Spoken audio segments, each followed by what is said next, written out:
Assim como as coisas boas vêm de antigamente, as amizades, o encantamento, a adoração a tudo que é bom, mas também já havia naquele tempo o menosprezo e a falta de bom senso, assim como a truculência e agressões.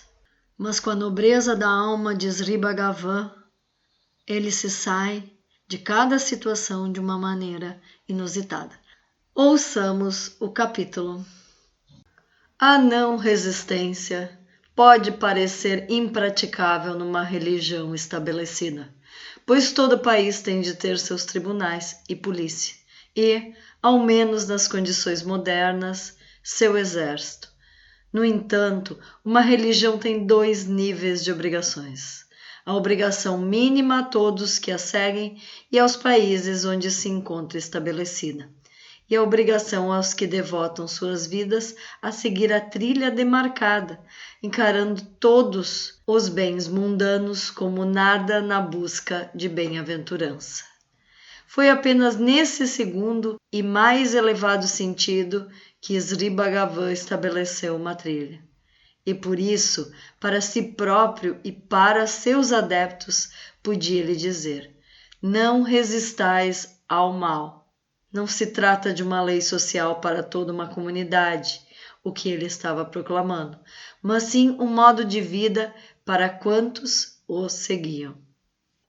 É coisa possível apenas para os que se submeteram à vontade divina e aceitam o que vier como justo e necessário, ainda que pelos padrões mundanos possa parecer uma calamidade. Sri Bhagavan disse certa vez a um devoto: você agradece a Deus pelas boas coisas que lhe acontecem, mas não lhe agradece as coisas que lhe parecem más. Aí é que você faz mal. Poder-se-ia objetar que essa simples fé é muito diferente da doutrina da unicidade que Sri Bhagavan ensinava, mas as ditas teorias divergem apenas no plano mental. Ele disse: a submissão a Deus, ao Guru ou ao Si é tudo quanto se requer. Como se mostrará em capítulo posterior, esses 3 modos de submissão não são na realidade diferentes. Basta dizer aqui que para aquele que é capaz de ater-se ao fato da existência do Si único, toda atividade exterior parece um sonho ou fita de cinema interpretado no substrato do Si, de modo que a própria pessoa permanecerá como um impassível espectador. Tal foi a atitude de Sri Bhagavan nas poucas ocasiões em que o mal ou o vexame ameaçaram. Havia tamarindeiros em Gurumurta e, quando Bhagavan ali morou, muitas vezes sentou-se à sombra daquelas árvores. Um dia, não havendo ninguém por perto, um bando de ladrões surgiu para furtar as vagens maduras dos frutos.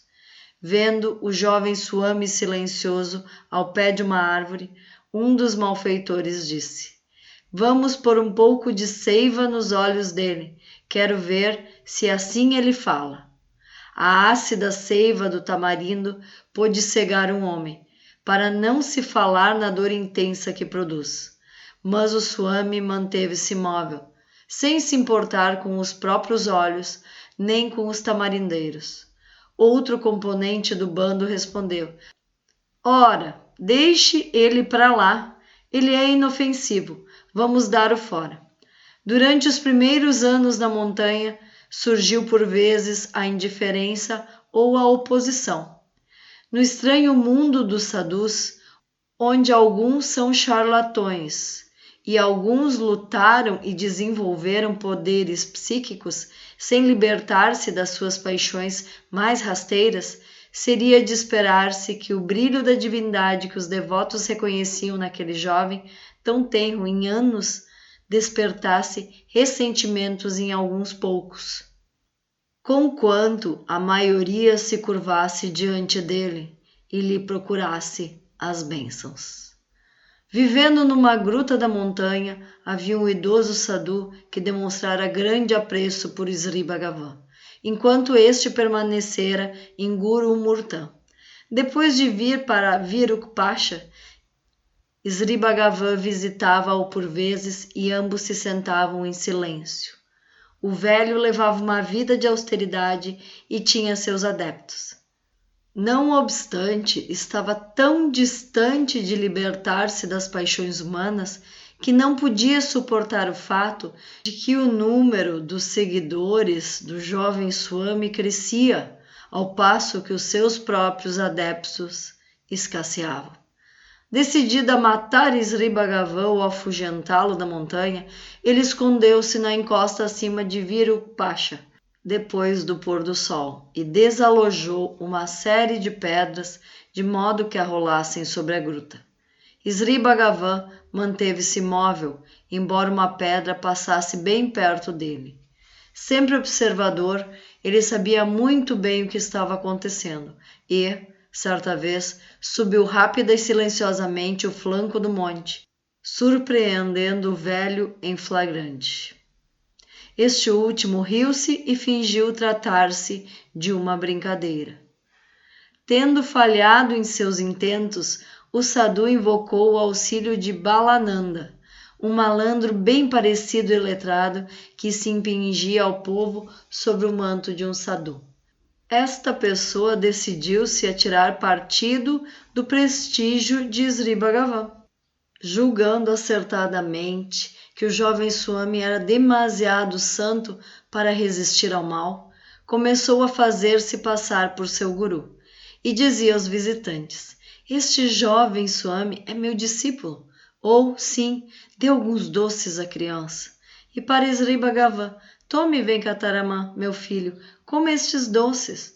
Ou então alimentava a farsa, indo à cidade a fim de comprar coisas para o seu assim chamado discípulo. Tal era a sua disfarçatez que, a sós com Sri Bhagavan, Balananda dizia sem o menor pudor: "Afirmarei ser o seu guru e arrancarei dinheiro dos visitantes". É inútil que me contradiga.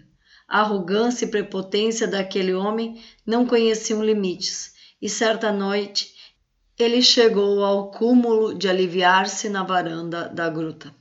Na manhã seguinte, ele saiu cedo, deixando algumas roupas sobressalentes, algumas das quais de seda rendada, na gruta. Sri Bhagavan nada disse. Saiu para fazer uma longa caminhada em companhia de Palani Swami, até uma das piscinas sagradas. E antes de saírem, Palani Swami lavou a varanda, atirou fora as roupas de Balananda e fechou a gruta. Ao voltar, Balananda ficou furioso, esbravejou com Palani Swami pela ousadia de haver mexido em suas roupas e ordenou a Sri Bhagavan que o despedisse imediatamente. Ninguém lhe respondeu, nem deu atenção. Em sua fúria, Balananda cuspiu em Sri Bhagavan. Até mesmo aí Sri Bhagavan conservou sua impassibilidade. Os discípulos que lá estavam também se mantiveram tranquilos, sem reagir. No entanto, um devoto de uma gruta mais abaixo soube do acontecido e correu para lá, gritando: "Você, como ousa cuspir no nosso Swami?" Mal se conseguiu impedi-lo de atracar-se com o malandro. Balananda resolveu que já tinha ido longe demais e achou melhor deixar Tiruvannamalai. Declarou que o monte não era local seguro e partiu com a sua habitual arrogância. Dirigindo-se para a estação ferroviária, entrou num compartimento de segunda classe, sem estar munido de uma passagem. Um jovem casal ocupava o mesmo compartimento. Ele começou a doutrinar o moço e dar-lhe ordens e, como este não lhe desse atenção, zangou-se e disse: "Que? Não me escuta? Por causa do seu interesse por esta moça, não me dá o devido respeito?" O perfumado jovem então tirou sua sandália e com ela aplicou no malandro uma sova por demais merecida. Depois de alguns meses, Balananda voltou e uma vez mais tornou-se inconveniente. De certa feita, insistiu em olhar Sri Bhagavan fixamente nos olhos, a fim de, conforme declarou, proporcionar-lhe o Nirvikalpa Samadhi, transe espiritual. Mas o que aconteceu foi que ele próprio adormeceu e Sri Bhagavan e seus discípulos ergueram-se e se foram.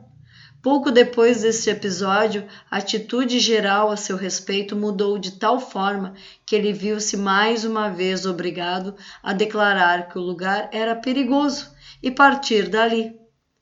Houve também um outro sadhu que tentou ganhar prestígio fazendo-se passar pelo guru do jovem Swami.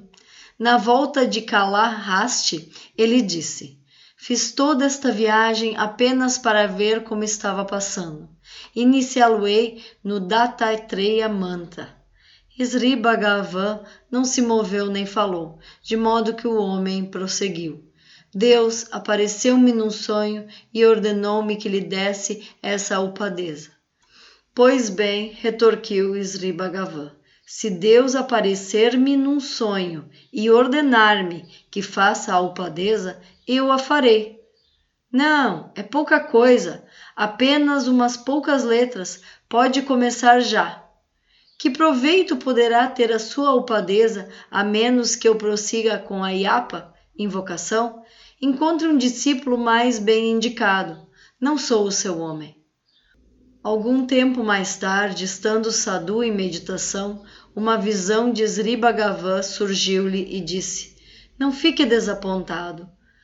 Amedrontado e julgando que Sri Bhagavan possuía poderes que estava usando contra ele, o sadhu apressou-se em ir a Virupaksha, desculpar-se e rogar que fosse libertado daquela aparição.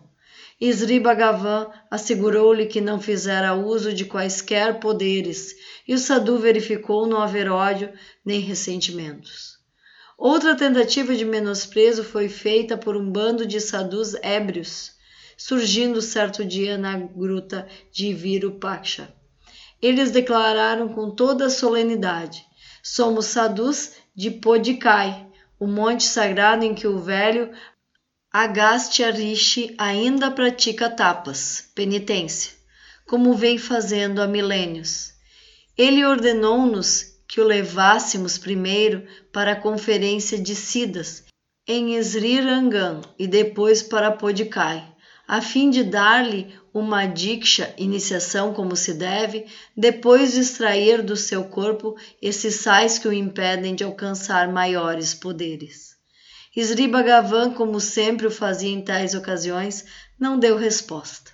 No entanto, um de seus devotos, Perumas Laswami, desafiou os truões, dizendo: "Já fomos notificados da sua vinda e recebemos ordens de colocar vossos corpos em cadinhos e aquecer esses cadinhos ao fogo. E, voltando-se para um outro dos devotos, cabe um fosso no lugar onde possamos fazer fogo para esta gente." Os visitantes fugiram às carreiras.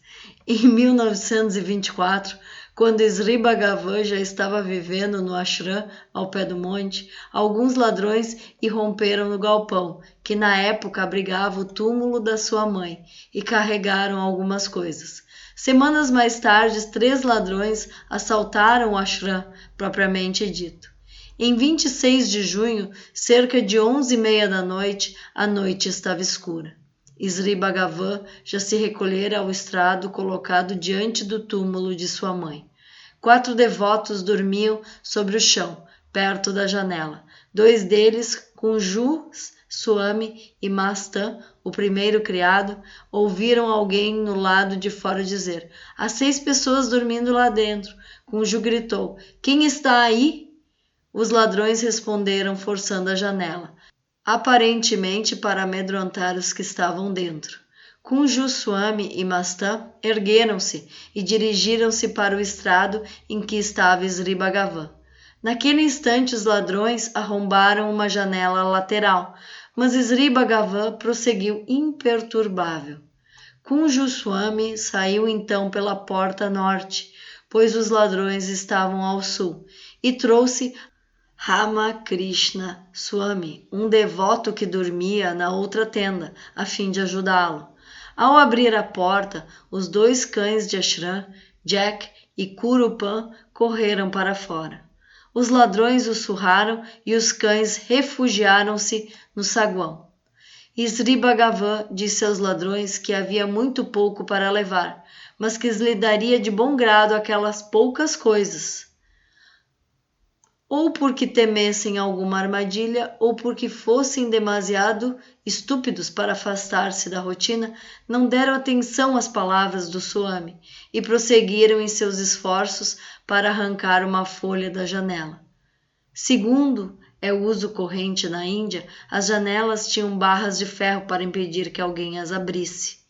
Irado ante aquela fúria destruidora, Ramakrishna Swami pediu permissão a Bhagavan para desafiá-los, mas Bhagavan negou-lhe, dizendo: eles têm o seu Dharma, nós temos o nosso. Cabe-nos tolerar e sermos indulgentes. Não interfiramos com eles. Embora Bhagavan os convidasse a entrar pela porta, os assaltantes prosseguiram com seus métodos violentos. Arrancaram lascas da janela para dar a impressão de que tinham armas de fogo. Uma vez mais disseram-lhes que entrassem e levassem aquilo que queriam, mas suas respostas foram ameaças. Entre mentes, Kunju Swami deixara o saguão e se dirigira para a cidade a fim de buscar ajuda. Ramakrishna Swami tornou a dirigir-se aos ladrões, dizendo-lhes que não fizessem estragos desnecessários e levassem simplesmente aquilo que desejavam. Como resposta, ameaçaram atear fogo ao telhado de sapé. Sri Bhagavan disse-lhes que não fizessem aquilo e ofereceu-se para sair e deixar o saguão só para eles. Era exatamente o que queriam, temendo talvez ainda que os demais os atacassem quando estivessem entregues à sua obra de pilhagem. Sri Bhagavan ordenou primeiro a Ramakrishna Swami que levasse o cão, Curupan, para um lugar seguro no outro barracão, pois temia que os assaltantes espancassem o animal, caso este fosse deixado ali. A seguir, com os outros 3 homens, Mastan, Tangavelu Pillai e Munusami, um rapaz que fazia a puja ou adoração no ashram, saiu pela porta norte. Os ladrões postaram-se à soleira e os espancaram à medida que eles saíram, tentando ou invalidá-los ou desanimá-los de quaisquer propósitos de resistência. Sri Bhagavan, recebendo um golpe na coxa esquerda, disse: se não estiverem satisfeitos, podem golpear também a outra coxa. Ramakrishna Swami, porém, voltou a tempo de evitar novas pancadas.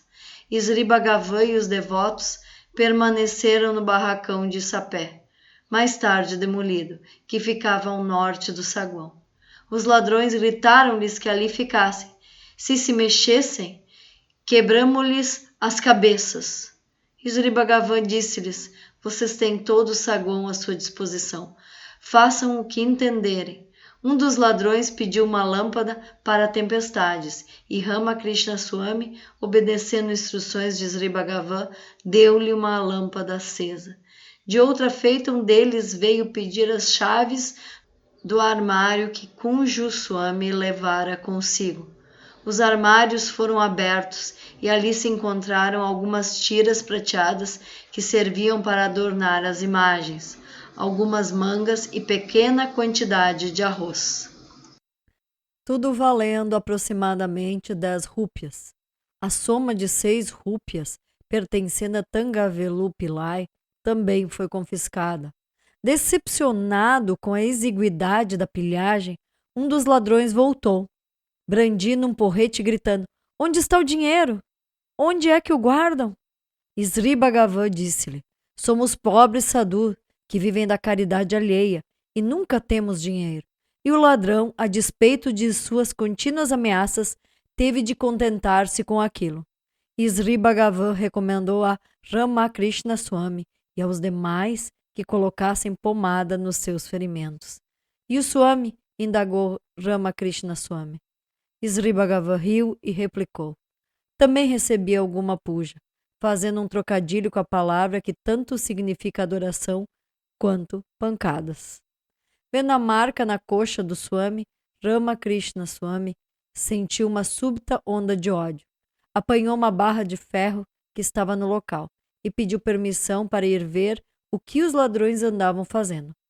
Mas Sri Bhagavan fê-lo mudar de ideia. Somos sadhus, não devemos desistir de nossa dharma.